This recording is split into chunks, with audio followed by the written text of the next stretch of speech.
Wait a second. There's something big down there. Yeah, there he is. Here he's out. He's out. He's right there. Right there. He's moving. He's moving. Right there. He's coming through here. He's coming through here. You got him. Got it! Yes! Woo! Oh my gosh. A shark.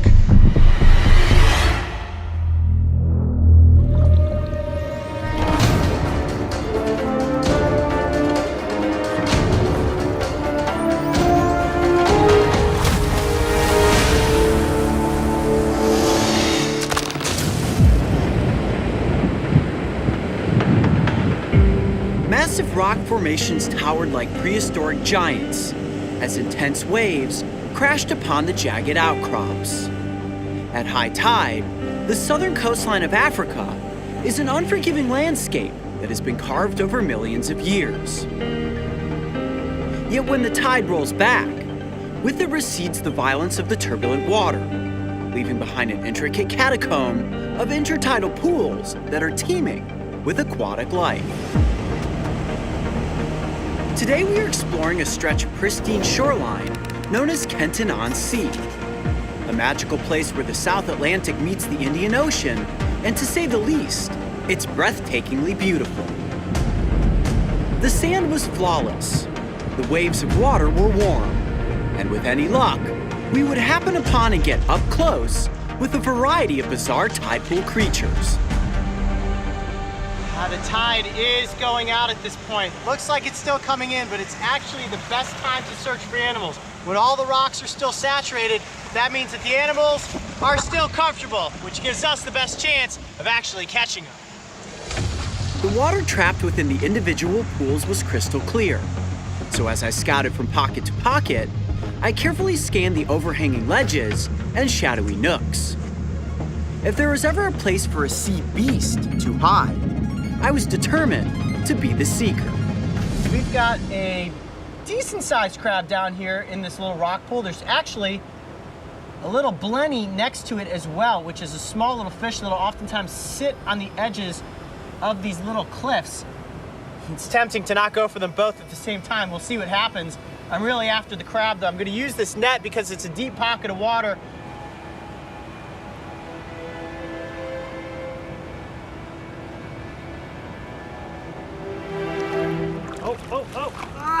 Got it! Yes! Yeah. Wow, what a scoop! I almost got the blenny at the same time. All right, that's a pretty decent-sized little crab right there. Look at you. Look at those distinct striped markings on the legs. Now, I'm gonna actually have to look this one up in a field guide. I'm not sure exactly what species it is. Let me keep it in the net like that just for a second. Uh-oh. Oh. He's gone. Okay, and I lost him. Hold on.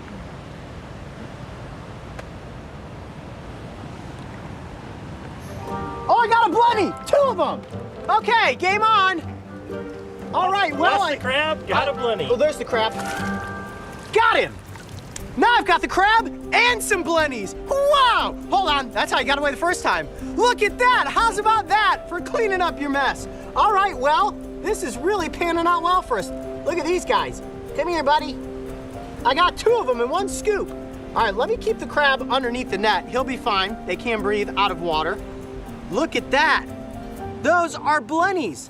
Those are super cool. They almost look like mud skippers or like an eel-type fish. Notice the elongated shape of the body. Kind of looks like a prickleback.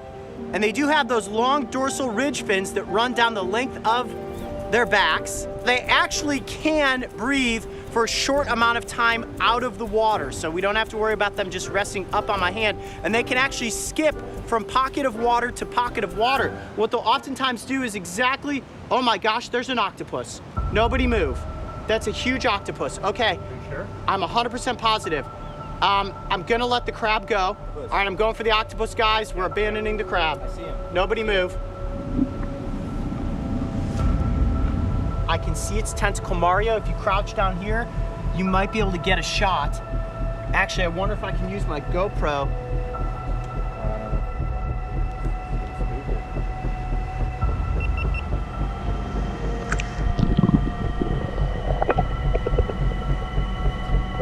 He's wedged right into that little cavity. You see? Yeah.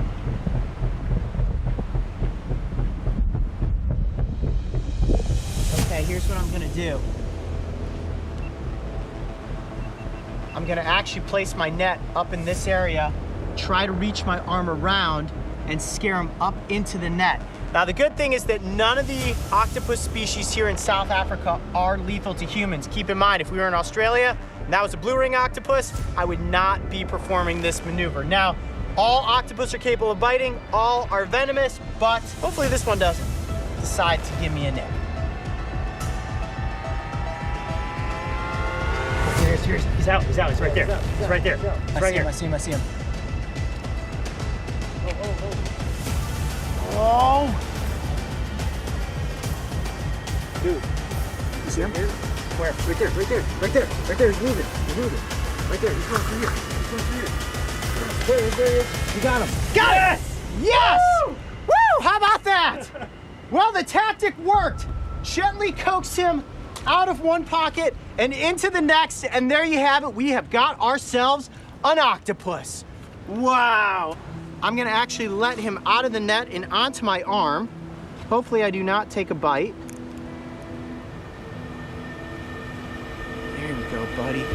Now they do have a little beak on their underside that of course he could give me a bite with, but the venom of this species is non-lethal. This is the common octopus. They can get bigger than this, but to be honest with you guys, this is the largest octopus I have ever caught, and it is on the move. Wow, look at it, just showing us its valves. Right now I'm trying to keep it as calm as I can. I don't want it to ink, and look how it's turning dark in coloration, but if I do this, check this out. Set it down and sort of try to corral it into this pool.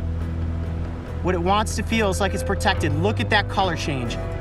Within a matter of seconds, it completely morphs the shape of its body and its coloration.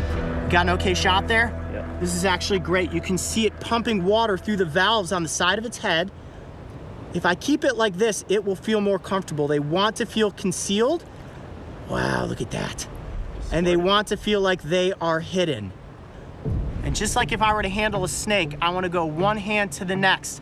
Octopus have 8 tentacles, and one of the coolest things about these creatures is that if they lose a tentacle, they can rejuvenate it. Wow, that is so cool, like a big slimy booger. All right, I'm gonna place it back down into this pocket of water. Here we go, keep in position, and I'm getting totally slimed right now. All right, now if I just keep my hand positioned, watch the way that it will actually slink. I guess it's gonna go over my arm. I thought he was gonna go under my arm. And as the tide goes out, if these animals are stuck in a shallow pool, they can do this. Slink from pocket of water to pocket of water. That is so cool. Now, one of the key defense tactics of all octopuses for plural, is that they can actually eject ink. And that allows them the ability to disappear into a rock crevice or back into the ocean waters. Now, if the octopus needs to, it can actually stay out of the water for a significant amount of time. And the only reason you'd ever find an octopus out of water is if it's moving from tide pool to tide pool. As that tide recedes, the octopus, if it's not in a deep enough pocket, will oftentimes try to find itself back out into the ocean currents. All right, buddy, time to get you back into your pocket. As I released the octopus back into its watery realm, we witnessed an incredible sight. The most classic octopi defense maneuver, ink and jet. Whoa. Just got inked. And as it disappeared back into the cavernous rocks, I came to the realization that never before had a single pool of ocean water provided us with so many species. This isolated miniature biome was an absolute goldmine of bizarre aquatic creatures, and I felt incredibly fortunate to have successfully gotten so many of them up close for the cameras. Yet little did we know, the adventure wasn't quite over. As we meandered our way back to the production vehicles, we stumbled upon the one creature I had always dreamed of finding in a tide pool. Oh my gosh, a shark. Oh my gosh, a shark. Get Mario. I can't believe that. I'm like, this is so cool. I look over, I'm like, a shark. The camera team is just returning. I think the goal here is going to be to catch the shark, look at it very quickly, and then actually just release it back out into the deeper water. We definitely don't want to stress it out or try to handle it for too long, but this is so cool. A shark in a tide pool. All right, guys, so this is super crazy. We just got finished filming with an octopus, and there is a shark in this pocket of water. That is a spotted gully shark. Now, they are bottom feeders, and unlike great white sharks or tiger sharks, they only have small little blunted teeth. So, it should be okay for me to gently pick up this shark. Are you guys ready? Yep. I have no idea how fast it's gonna move. I'm gonna actually not use my net and try to grab it by the back of the tail. They have very sandpaper-like skin, so I should be able to grip onto it no problem. Heads up. Okay, I got a hold of it there. Bringing it up. Hey, buddy, look at that. Whoa. That is the first shark we have ever caught or featured on the Brave Wilderness channel. What a beautiful fish. The way that I can tell that this is a spotted gully shark, see all those black spots? Pretty obvious, right? And they usually have a very light colored belly. They also have very distinct triangular pectoral fins, very distinct triangular dorsal fin, and then a second fin on the rear part of its tail that's almost as tall as the actual dorsal fin. All right, I'm gonna dunk it back down. It's being very calm. That is so cool. The spotted gully shark is a species of hound shark that can often be found in shallow inshore waters. They favor sandy tide pools, such as the ones we have been exploring, and occasionally find themselves marooned when the tide drops. When you run your fingers in one direction across the skin, it's smooth, but if you go in reverse direction, it feels just like sandpaper. Go ahead, Mark. Pet the shark. Go one way. Wow. Right? Very rough. Like a fine grit sandpaper right there. Now, this shark has 1, 2, 3, 4, 5 gill slits. Now, when we're talking about the teeth of this creature, it's almost like a cheese grater. What they feed on are small crustaceans and other animals on the basin of the ocean. And actually, this is one of those rare occasions where I could probably be bitten by a shark and be just fine. They oftentimes will hunt in tide pools, just sifting along the bottom for small crabs and other mollusks. Let me dip it again. Woo, that is so cool, being able to handle a shark. Okay, buddy, there you go, there you go. At nearly 3 feet in length, this shark is considered a juvenile, yet they can reach lengths of nearly 6 feet and are primarily active at night, feeding on crustaceans, small fish, and cephalopods such as octopuses. Bring the shark back up here. Man, a tide pool shark. So cool, right? Now, you may be saying to yourselves, Coyote, is this shark permanently marooned in this tide pool? No, actually the tide is on its way back in right now. Once the water gets deep enough, it will be able to move to the next pocket or out in the ocean if it chooses to. But what a cool opportunity for us to get a shark up close for the cameras. Talk about topping off a day of tide pooling here in South Africa. I'm Coyote Peterson. Be brave. Stay wild. We'll see you on the next adventure. All right, buddy, let's put him back in the environment and get some cool shots of it swimming around. There you go. Wow, that's awesome. As I released the shark into a deeper pocket of water, I could hardly believe that this was the ultimate conclusion to our epic day of tide pooling. And as its silhouette disappeared into the current, I watched with a childlike wonder and a sense of gratitude for the path that led the team and I to this moment in time, which marked the day we finally found and caught a tide pool shark. Nice, down into the depths of that pool. Wow, the first shark on Brave Wilderness. That was epic. Woo, tide's coming in, let's go, guys. Yeah! Mario! What'd you think of that? Yeah!